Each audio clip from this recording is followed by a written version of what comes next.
Haven't done one of these on YouTube before. Thought I'd see how it went down, see if it'll work. It is Monday night. Been a busy weekend, busy couple of weeks I guess, but at the same time there's a lull in what's going on around the world to an extent. So we here in Australia obviously don't see everything that's happening around the other parts of the world. With censorship being the way it is, we're getting blocked from a lot of information. Now, I have people overseas that send me stuff all the time. I'm sure you guys do too, but I have really trusted people throughout Europe, throughout America, in lots of different parts of the world that are sending information through daily. And it's really interesting to see the news that gets through from these guys that we just don't get to see. So if I had a friend that Googled something for me, they're in Belarus, of all places, and they Googled, had information come out in the social media over there, talking about people saying no to the jab. So lots of people saying no to the vaccine, and they decided to send across to me what information they'd had given to them. Now, what we saw from that information was that when I Googled it at this end of the world, you could not get the information about the people over there. Now, in Belarus and the areas surrounding it, all of their frontline workers are saying no to the jab. All of them. 100% hit rate is saying no to the jab. Their police force, 75% of their police force have said no, they won't get vaccinated. It's huge numbers of people through the European Union are saying no to the jab. But the information is not allowed to get across here to Australia. So we need to be aware that we're getting this stuff blocked. It's being shielded from us, and it's happening for a reason. They don't want this information to get out, obviously. They don't want us to know the pushbacks that are happening worldwide. All we see is millions of people are getting vaccinated or whatever else. We don't actually get the information about pushbacks and people standing up. So to go with that, we had our protest over the weekend about media lies, the spread of lies from the media, and the fact that information is getting pushed out there. And yeah, Sweden said no as well. Information is getting pushed out there, and people are feeding off it, the propaganda. There's a propaganda campaign happening right now, and people are feeding off it and thinking, oh well, if they're doing it, we'll do it. If they're doing it, we'll do it. And here in Australia, you saw in the news today, there was two things that happened today that I thought were really interesting. Number one, again, they were talking about flights and saying no one's going to be the chief medical officer, or he used to be the chief medical officer, Brendan Murphy, just appeared out of nowhere. Haven't heard from him for ages. Appeared out of nowhere and said there'll be no flights till 2022. That is a fear tactic to make people get the jab. What do Australians like to do more than anything else? Travel. If you can say to Australians, well, you won't be able to travel without this jab, then people are going to line up to get it done.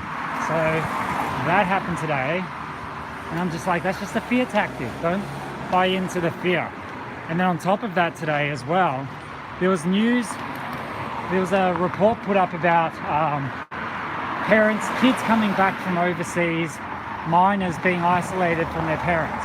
So what used to happen was when they came back from overseas, if a minor went on a flight without their parents, they'd get to Australia and they'd be able to quarantine at home. Now the rules changed December 21st in New South Wales, so those minors have to quarantine in hotel quarantine. The thing that it didn't say in that news story is that the parents can still go in there and isolate with them.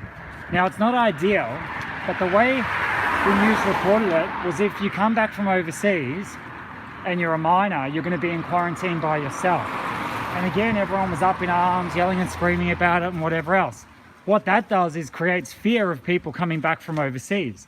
So if we see these reports going out on the news over and over and over and over again, and we keep on saying it, if you see it out there, they want you to see it, because they'll censor anything they don't want out there. So if you see a report go out there and go hundreds of times over and over again, it's because they want you to see it. This is a time right now that we're living through is a time of censorship, unlike anything I've ever seen before. People who have been through the wars have seen this, the propaganda versus censorship. So basically you end up with one narrative and it can't be questioned. And this is why the media protest was so important the other day, because this pan-scamdemic that's getting put out to all the millions of people around the world causing fear, it can't be questioned by anyone. Now, there's been no debate. There's been no people talking on the news where one says one side and one says the other. It's all one-sided. And anyone who talks out about it is called crazy. Doctors are de-licensed. Nurses are de-licensed. If you speak up about it as a citizen, you're labeled a conspiracy theorist. So there's no choice for anyone except for the one narrative, which is this is a deadly pandemic and you must take a vaccine to get well. There's been no talk about natural immunity. There's been no talk about eating well. There's been no talk about getting natural sunlight and vitamin D from the sun. None of that's been discussed. Now, the people that are dying from COVID-19, one thing they all have in common, low vitamin D.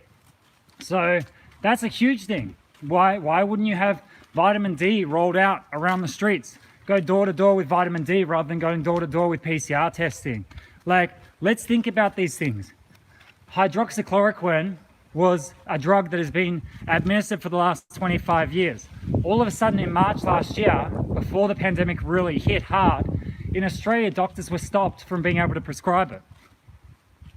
Now, the reason that's happened is because a vaccine can't be rolled out to the public unless there's no cheaper alternative that's effective. If hydroxychloroquine and ivermectin both work, they couldn't have rolled out the vaccine. And the vaccine's worth trillions of dollars. So let's just put one and one together and get two, instead of what we've been doing lately, which is just getting a shambles of mess, which is one narrative. And we have to understand that we're smarter than that. Be discerning. If you see news getting put out there, before you go and share it, if you're on Facebook, Instagram, or anything like that, read it. Think about why they're allowing this news through when they're censoring everything else. Because there'll be something behind it. There'll be a reason why. And we've seen this throughout. And I don't think we've been wrong with anything yet. I think we've been pretty spot on with every bit of news that we've watched go through. And we really get to be the media now. We get to be discerning of what we see. We get to push out the news that we want to get out to our friends and family. We need to start looking at independent media. So some of the channels that are out there, go online on the web. Reignite Democracy Australia has their own platform now, own website. There's a guy called The Real Rukshan who's running his own independent media. A guy called Thought Crimes Australia. Those guys are all running independent media channels where if you watch the way they report protests compared to what mainstream media does, it's two different stories. And you'd never think it was actually the same thing because they're so separate in what they look like, because one's the truth and one's the narrative that the government wants you to follow. So let's be smart about it. Hopefully I can get on here each night, maybe go for an 8:30 walk and talk with you guys. And please, share this with any friends that are unsure of what's going on out there, and share any of the other posts as well. I'm going to put up another one. We did some free hugs out in St. Kilda. So the idea with these free hug campaigns is a lot of people are frozen in fear. So we're trying to rehumanize them with hugs and love and kindness and peace. It's something I'm really passionate about. There's a guy who's running it himself and he didn't know what to do as to be part of the movement. And I always say, we all have the power of one. Every one of us can make a difference. It's not about being a frontline protester, making all the speeches, sharing all your content, having 30,000 whatever followers, blah, blah, blah. It's about the power of one. Each and every single person has the opportunity to make a difference. No waiting for a savior. You control your own body. You control your own health. You control that of your family and your friends as well if you talk with them in the right way and they're a close-knit friendship. Really, the power is inside yourself to make those choices, and don't allow it to be a government choice. Allow it to be your own. That's about it. Peace.